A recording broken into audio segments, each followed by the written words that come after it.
فلسطینی اتھارٹی کے صدر محمود عباس نے الزام لگایا ہے کہ حماس امریکی مفادات کے لیے کام کر رہی ہے۔ انہوں نے کہا کہ فلسطینی قیادت آج ایک ایسے تاریخی موڑ پر ہے کہ اسے فوری طور پر اہم فیصلے لینے ہوں گے۔ انہوں نے کہا کہ حماس غزہ میں امریکہ کے اشاروں پر چل رہی ہے۔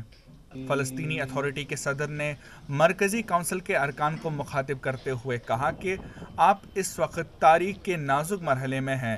واتخذنا القرارات في مجالسنا السابقة فيما يتعلق بأمريكا والاحتلال الإسرائيلي وحركة حماس وآن الأوان لتنفيذها لأنه لم يتركوا للصلح مطرح۔ عباس کا ماننا ہے کہ مسئلہ فلسطین کے حل کے لیے امریکہ کی جانب سے صدی کی ڈیل فلسطین کے حق میں نقصان دہ ہے۔